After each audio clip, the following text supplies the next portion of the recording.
You asked us about the culture of Theobroma. I think it's a culture in transition. I don't think it is one set culture. We started out as something else. There have been huge learnings along the way.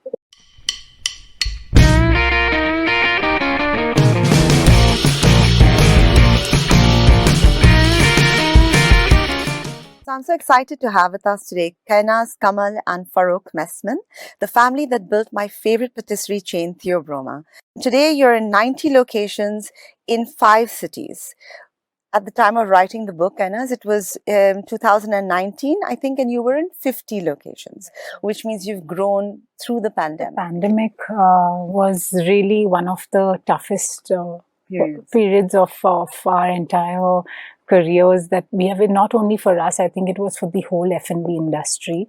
We were literally, staring into the unknown. We didn't know what had hit us. There was very little information, and we didn't really know how to proceed. For the first time in 17 years, I think we had switched off our ovens.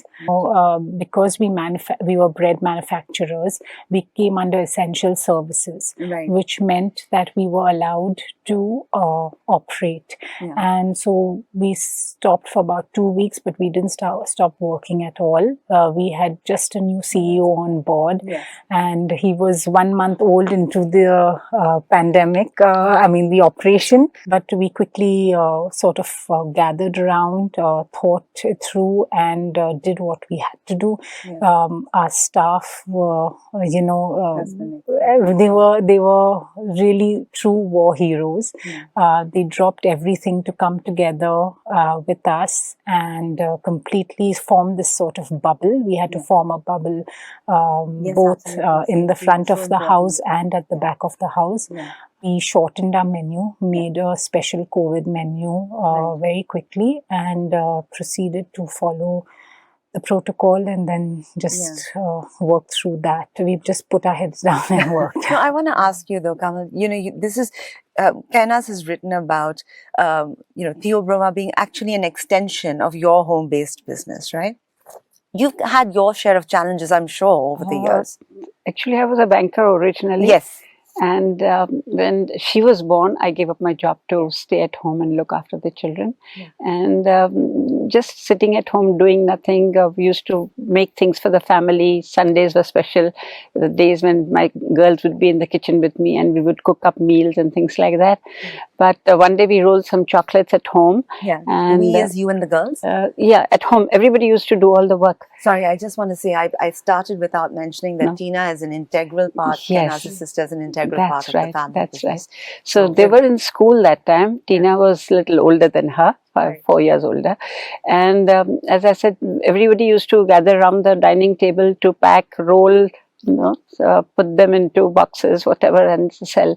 Because that time I had a fairly big business of chocolate at home. It was not chocolate alone. I was doing all savories and I was supplying to MAFCO. So one day Farokh just took these chocolates and went and sold them. And then he came home and he said, tomorrow you have an order for 5 kilos. I said, I don't have the raw material. So he said, now you have, so you just manage somehow. And we did it, and that was just the beginning, and then I was in business. So see, right there is such a huge challenge. Your husband has gone out, come back and said, okay, you've got this huge order. You don't even have the supplies at home. It's something you're not really prepared to do.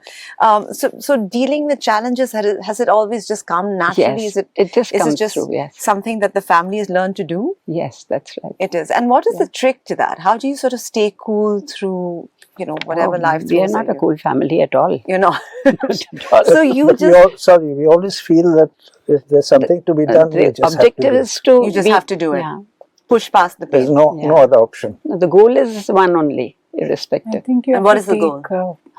What is the goal? You said the goal is to enhance the business get the thing done at any point of time.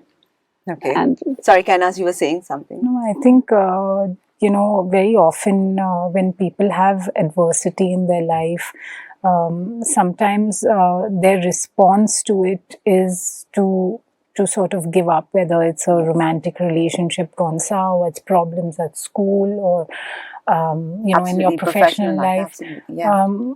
But there has to be a different way. And every problem, my mom has always taught me that every problem is a problem is an opportunity to learn and to grow. And when you have a problem in front of you, you have to work towards it and do it with integrity and honesty and hard work, and things will get better. So I think that has been my approach to problems, to just go head on and solve it. Also because I saw my parents work through their problems, even in our business together. It's not that there were no problems. There were different problems back then, and today also we face different problems. Right. But whatever they are, I think I wear my scars with pride because I think every problem, if you are lucky, is an opportunity to learn. Yeah, it helps you grow. But so, this was an extension of your business. It's obviously something that, you all feel very passionately about, the cooking and the whole process. It's a family business. Is that in hindsight something that you all would recommend, to take something that you're passionate about and turn it into a business, because you're taking something that you love and you're making it work?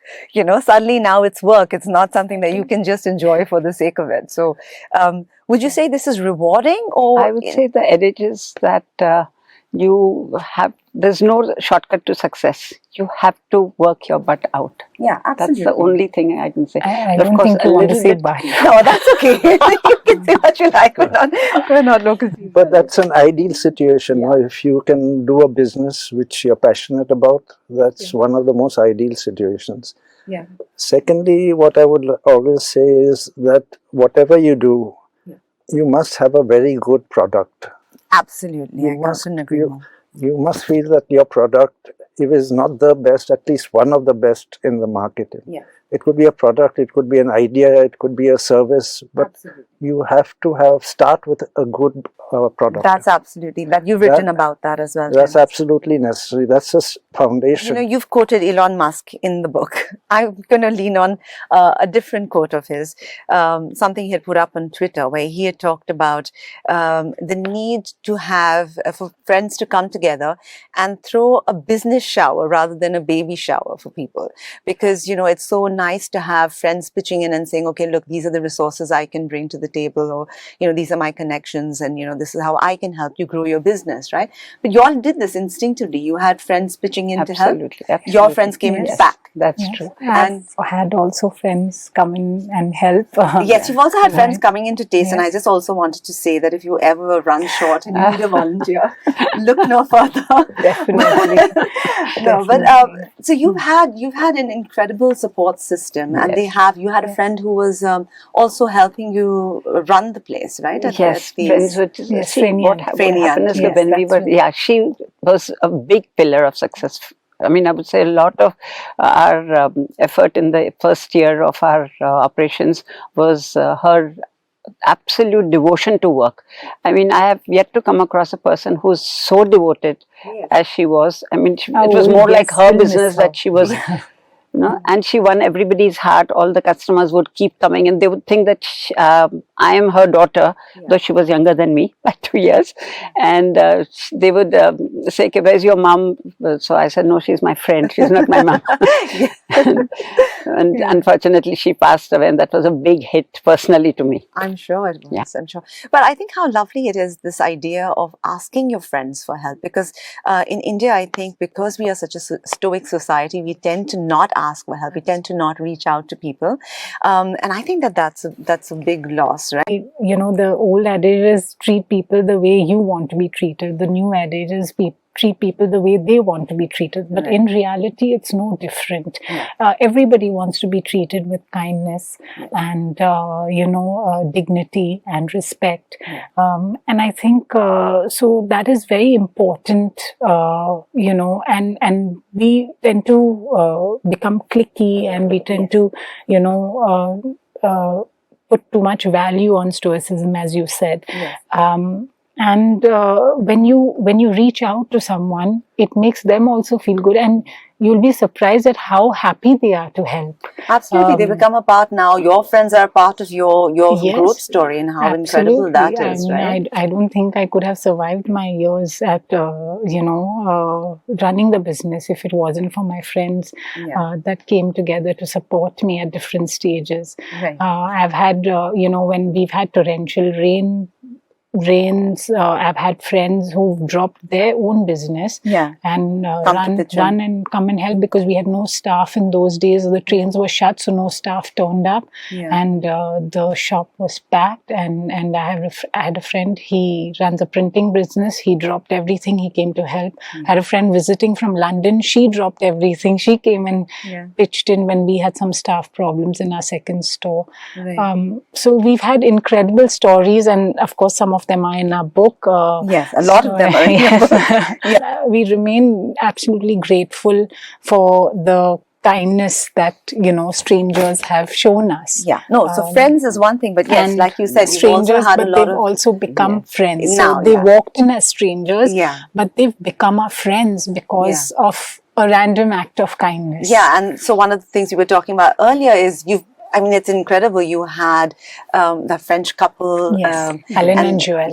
Such a huge influence on you. And then you had Elsie Nanji. I mean, how lucky is that to have Elsie Nanji come in and help you with the packaging, the luckiest girl in the world. It is, because it's incredible. The packaging is so beautiful. I remember that was one thing. Theobroma was, of course, already fantastic, but the packaging just elevated it to another level. It's just completes the experience. It makes it so beautiful. We always feel that we have been very blessed through our journey. All of you all have completely different personalities. Tina, you said, is a lot like you, right, Farokh? Tina is more like me. She is a little towards the mother side. Yeah, but so how does it work? Does not little, only. So does airing your differences? You said you're not a cool family, so. Just talking about it, airing your differences rather than holding it in. Has that always been the approach, or is that something that you all have come around to understanding works better?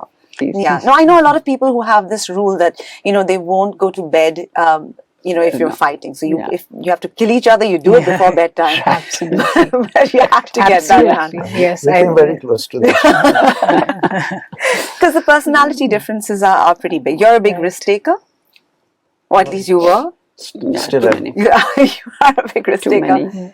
Yeah, I'm sure that, in business you also need people who are willing to take that risk. Theobroma itself was a huge risk for you all. Absolutely. I think it was a risk for all of us at different levels. But I think what happens is, Anjana, is when you are with your family, yes, you may hate each other in the moment and you may really fight it out and nearly kill each other, as you said. But I think at the end of the day, after you've slammed the door shut and you've still gone to bed angry, I think it gives you time to sort of cool down. And at the end of the day, nothing changes the fact that these are my parents, that is my sister. We are a family. And, we are a family. At the end of the day, your family. So, because you've written about your sister and you, and sibling rivalry was pretty fierce. Yes, right? when we were children, yes. Not now. Not anymore. No. Yeah, so working together has actually helped. She still keeps telling me I'm adopted. But, Also, when we're talking about your family, you've written that business was the fifth member of the family. Now, how important would all of you say? I mean, you all have seen your daughters growing up, and Tina's decision to become a chartered accountant, was that a surprise? No, not at all. Actually, she was a bad student in school, but somehow one chartered accountant who was my neighbor, I called him to give her advice on career choice. So he came and told her only one line. He said, either you enjoy your next 4 years of your life and slog as a clerk in some office, or you put your heart into the thing, and then for the rest of your life you're going to have a cushy position. So I think that stuck in her mind, and she resolved to become a chartered accountant, which she did. Actually, when children were growing up, I had only one line to tell them every time when they went to bed. Please forget what you... By that time, Farokh's business was doing fairly well. Yeah. Actually, when I married him, he was absolutely a pauper, Okay. didn't have a job, and I had a cushy job in the bank. But nevertheless, by the That's time... why I married. See, you So- were always the business-minded one. Yeah. So by the time she was born, he was well settled. Yeah. So I had given up my job, and I would put children to bed, and I would tell them, see, it doesn't matter what your family owns or what your father has, or we are rich or poor, doesn't matter. You have to stand on your own feet. Right, And that is the only thing that will see you through in life. right. So, and I think both my children took that seriously. And And I Where tell does my that daughter come the from? same thing. Yeah, and how old is your daughter now? Nina, 5. right? Yes. she's 5. She's 5. Yeah. And you're already telling her about the business. Oh, absolutely. I make her taste products and I tell her which one did you prefer. I Oh ask God, her. she's going to love her. That. I don't know about that, but No, that's yeah. amazing. But where does it come from for you? Because, you know, at that generation to be so determined, you've written about it also in your book, to ingrain that in your children, the idea that, you know, you have to work. To be honest, I came from a very middle class family, lower middle class, I would put it. And life was a struggle for me until I got married and I got a job and I had kids. Right. So the only thing that stuck in my mind is if I didn't have a good job, I would not have been able to support my parents. I would not have been able to give luxuries to children. Right. So that is what, that education was very important. Right. You've talked about not having a line between work and home life, right? So I wanted to know if firstly, has that changed? I can't say it's perfect, but I've learned from many mistakes, of course, and I've learned to kind of be on a schedule. I've learned to organize myself better. I try to keep meal times free. Yeah. I try not to work on weekends.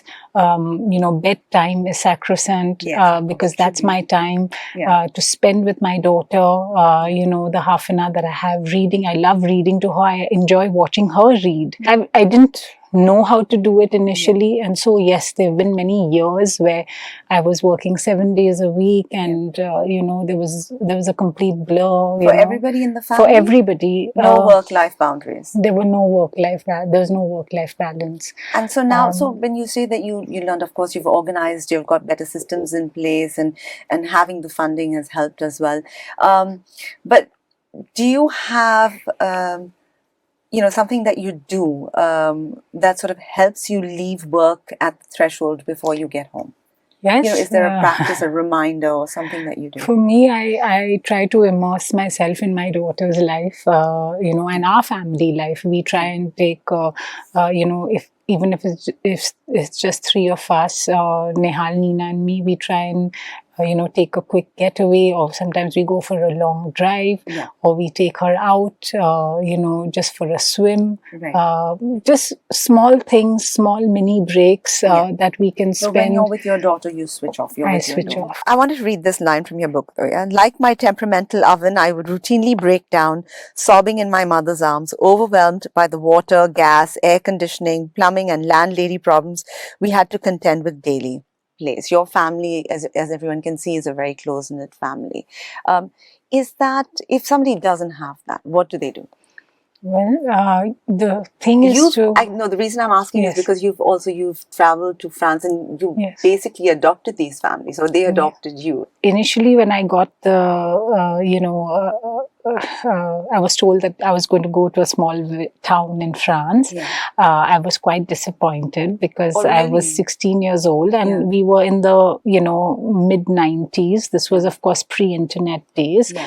And, you know, what you don't know kind of scares you always a little Yeah. bit. And so I didn't know the language. I didn't know anything about France, Right. except that, you know, it had good food. And I had never tasted it because there was no sort of real, you know, food in those days here. Right. So when I landed in France, I didn't speak any to anybody because I couldn't understand anybody, but they were all very nice to me. Right. And I realized very early on into the exchange program that if This I is by didn't, the Rotary Club, yes, right? if I didn't immerse myself into this community, Yeah. I would be miserable for the next 12 months. Right. So my way to immerse myself into the community, because food was important, Yeah. I started reading the recipe books, and from there I picked up very broken French. Yeah. And no matter how broken my French was, I would speak it, and I made friends with everybody. I went to lots of people's houses, to friends, whoever I met. I knew people, around the town.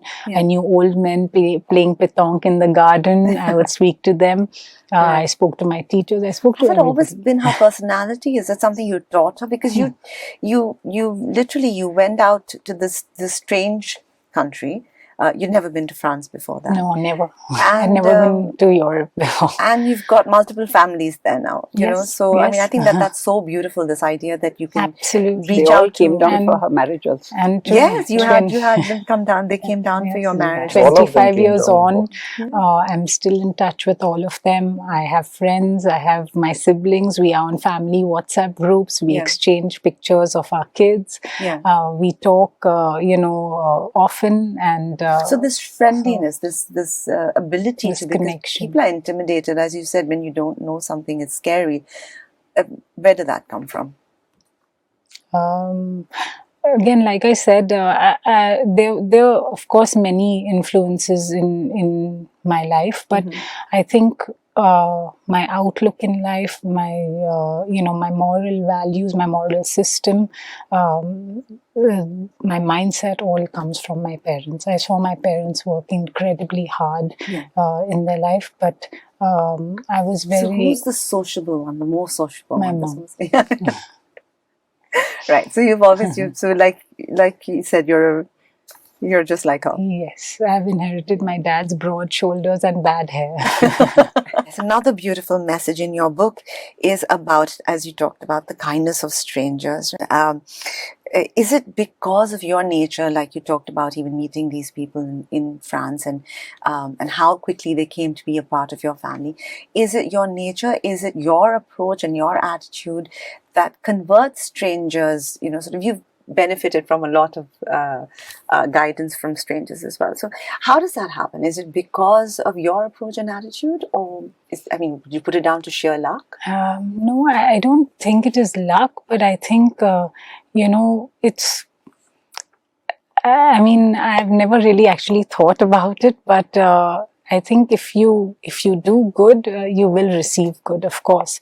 But I've just been blessed by having these wonderful people walk into my life and sort of being guardian angels in a way, and come at the right time. And really, like Anita, we this complete stranger that walked into our store when our outlet kitchen was flooded. Yes. We had no staff. That's an incredible story. And she just came in and she saw that we were struggling. Yeah. She came in and she sort of helped some just us got with elbow some of deep the in. orders. Yeah. She helped some customers take away things and she cleaned the table, and then she punched herself a coffee. We had an automatic coffee machine in those days, so she punched herself a coffee. She, after all the crowd had disappeared, sat down quietly, had her coffee, came to the cash register, paid her coffee, and gave us a hug and said, "Be well and see you tomorrow." So it was, and really, I'll always, no matter how big we get, I'll always remember that kindness. Absolutely. And there are so many stories. These were just literally one or two that we could mention in the book. Yeah. But this is what's so unusual. So I'm just wondering, is it because you are open to receiving that kindness? I think we place a lot of value to our relationship. Yeah, especially so friends. Yes, I have had friends right from my childhood. Today there is a friend in Indore. who has been with me from kindergarten till now. So it's like 70 years of association with her. Yeah. And we are always, though we don't meet very often now, Yeah. but we still are constantly now with WhatsApp. We are very close that way. Yes. Then I have this other friends, school friends, besides school friends, my work friends. I had a girl called, now she's a lady, Chandri. Chandri, she is beautiful with her art. So she made lovely jute bags for me the first year. Really? You know, to give When we couldn't afford packaging. When we couldn't afford She packaging. sat up all Beautiful night and handbags. hand And they were painted. so good, I refused to part with them. How I retained all of them for myself. No, that's not Some we entirely. gave. We packed our Yeah. Diwali orders Yeah. in those How bags lovely that is. before First we had Christmas, met. I got, and that was just 3 months after we had opened, Right. and we got an order for 1,000 hampers. Yeah. And 1,000 hampers, and we had only one oven that time. So it was I mean, we didn't know whether we would be able to do it or not. Yes, I mean, But those are all the kind my of problems friends, people want. But Yeah. still, my friends, Preeti and Neelam and Chandri, they all came. They used to work with me until 2 o'clock, packing the hampers. My little granddaughter had come, Tina's daughter had come that time. Right. So she would also pitch in. Yeah. And family working together and late into the night until 2 o'clock. When we couldn't work anymore, then we'd go to sleep. No, but you know, you had these friends who were helping Yes. you, obviously, and you were just talking about the fact that, you know, you invest in these relationships. Yes. What does that mean? What does that take? Everyone has a lot of things going on in their life. Yeah. Everyone is busy. Yes. Everyone has, you know, at different times, everyone has certain emergencies. Yeah. But there are a handful of people that will Be there. be there, but they will also be the ones that you will drop everything for. So you. And I think ultimately it boils down to cultivating relationships. It Yes. doesn't always turn out to be a deep friendship. Yeah, I think this is But also true for corporate Connecting, life. exactly, for corporate life as well.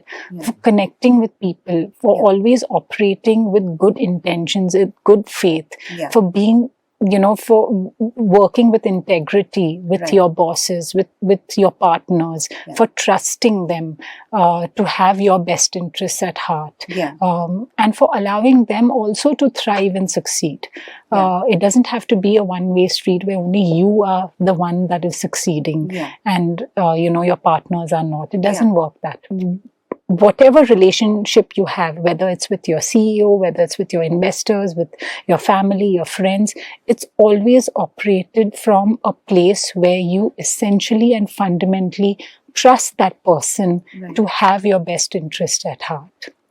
You know, Farokh, I love the parts in the book where she refers to all your philosophy, and there's a part in the book where you say if anyone disagrees with him, he doesn't take it as a final no, just as an opening position. And your strategy is to appeal to logic, but when that fails, just wear them down, which I love.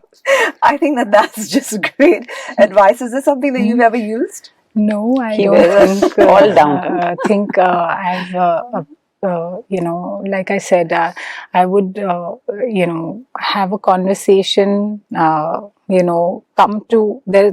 You can always come to a conclusion together. There is middle ground. Yes. The question is, how hard are you willing to find that middle ground? Yes.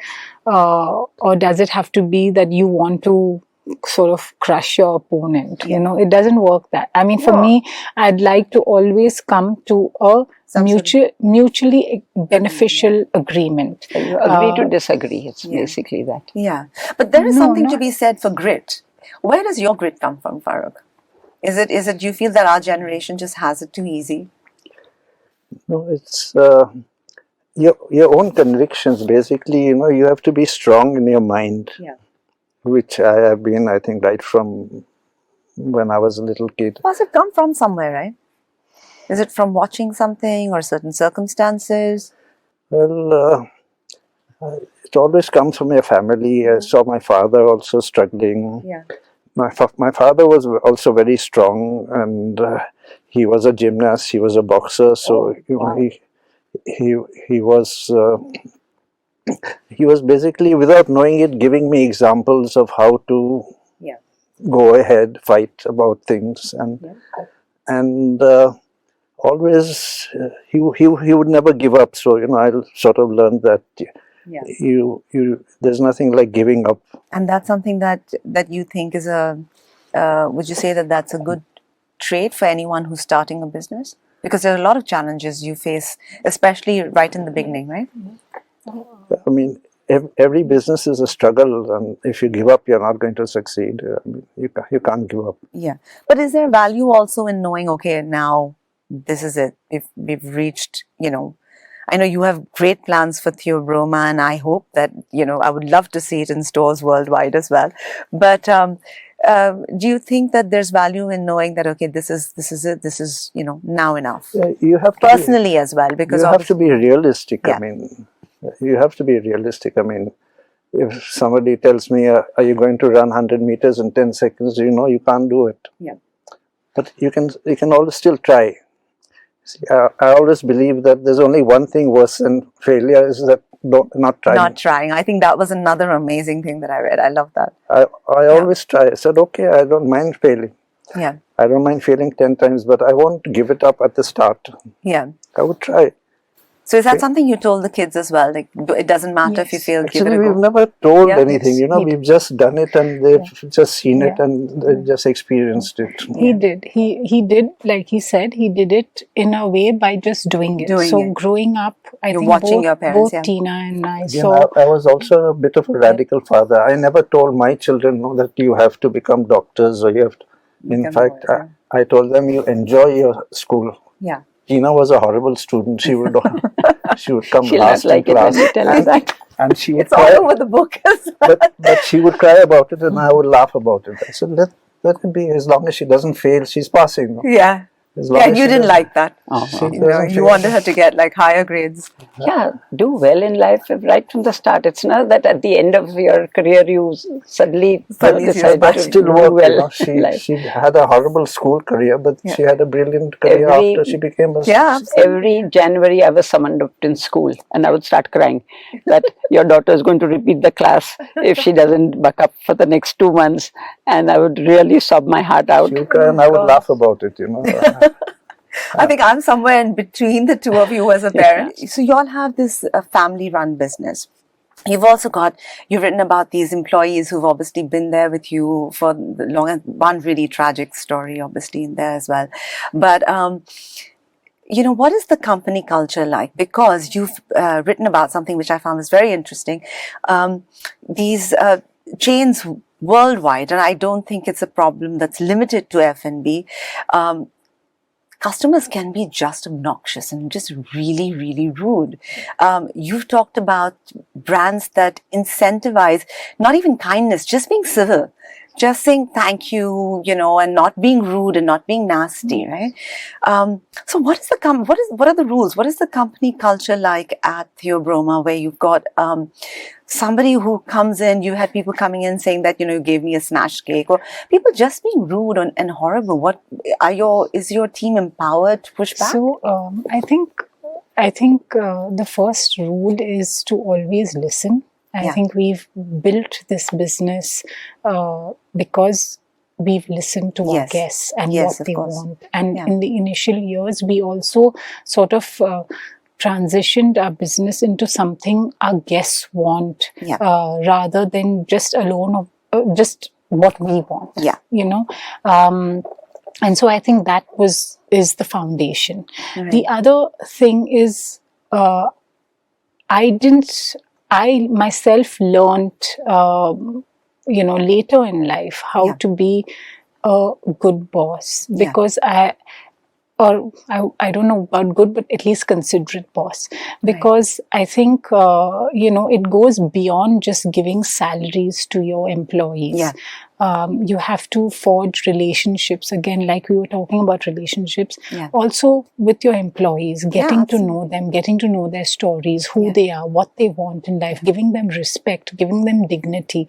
I think these are very, very important things. And I must say, I didn't start off like that. I've learned how to do this over time with experiences with a lot of introspection on my own shortcomings. And, you know, in a quest to improve and be the boss that I want to be.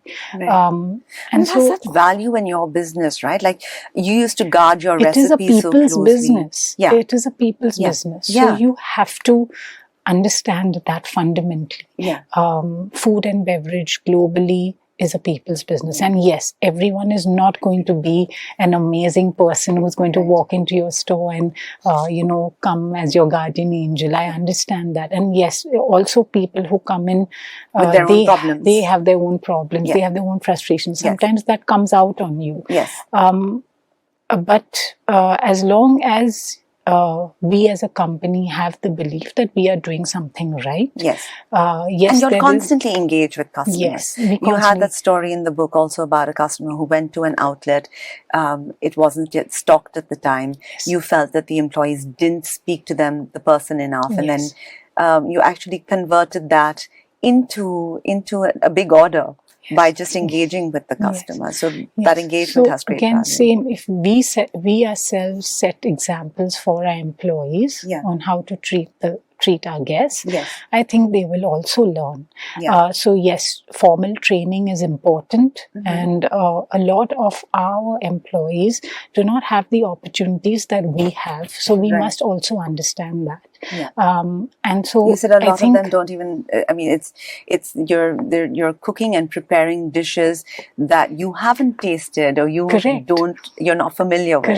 Correct. If an employee has, you know, never had the opportunity to travel within India or outside India, he probably has never left his village before coming to work for you, and he's making your croissants. Okay, you can't expect him that on day one he would know how to make the croissants perfectly, for example. It's a process. So there is learning, there is on-the-job learning, there is formal training, but there is also the forging of relationships. And of course, as the company gets bigger, it's impossible for one person or one promoter to do it all by so you have to put in them systems. And I think... And you said you have it all down on paper now. Yes, we have it all down. It's a culture. You asked us about the culture of Theobroma. I think it's a culture in transition. I don't think it is one set culture. We started out as something else. There have been huge learnings along the way. God knows we've made plenty of mistakes, learned from those mistakes and made it better. And you'll also find it surprising how forgiving people are. So, yes, there have been guests who have, you know, crossed limits and, you know, said and done, you know, things. But then there have also been hundreds and thousands of guests who have done the opposite to us. So you will find all kinds of people. I think you have to create a balance and you have to empathize and be considerate. And on the subject of your team, you've written in the book about Chef Coelho and this competition that you were part of, and I think again that's such a wonderful story, and his idea that you were asking about a colleague who was left off the team, and he says you don't need the best players to have a winning team. What you need is the players who work the best together. Is that something that y'all try to do? This is something that I try and do every single day of my life. He was my mentor, my guide, but my kitchen protocol, the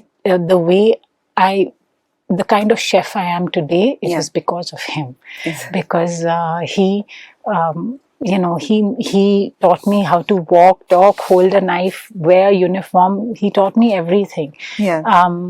And his lessons I hold very dear in my heart. I hear his voice every day in my head, telling me what to do and what not to do. And so he's. I absolutely practice that. I don't always pick the best chefs or the most qualified chefs necessarily. But someone who has that work ethic and wants to work. Exactly, and the intention. And I think when they come together, really magic can be made. Because I see there have been times in our business where we have been so overwhelmed Yeah. by impossible tasks, and it has really been our employees Yeah. and our team that has come together and made it happen no matter what. They have gone above and beyond their call of duty to just come together, quietly work and pull it off. Whether it's been someone working non-stop for 36 hours, 3 days without, 5 minutes of sleep, Yeah. aside from, toilet breaks and Yeah. food breaks, that's the only break they've had, or whether they've been working non-stop just to fulfill one order overnight, well past their duty time. Or sometimes they've just come together to help out, or someone But else. now, Kainaz, with the operations in 80 locations, is it possible to know all your employees? No, it's not possible to know all your employees, but there are sort of avenues where you can address them, especially with social media. You've written that your parents would go out and meet the new employees. Not anymore. Well, it's not possible anymore, but again, like we said before, it's about connection. So we may go to Delhi, say after 2 years, because we haven't gone since the pandemic, and walk into a store and then maybe speak to the team. They don't know us, so we introduce ourselves and tell them and chat with them and ask them how's it going, and just things like that, small things. So you can't be everywhere, but at least wherever you are, you can make an impact, however small that is. No, that's great. Thank you so much. This has been great. Thank you so much for coming on the show. And I think you had some really valuable insights. It's really been lovely. Thank you so much.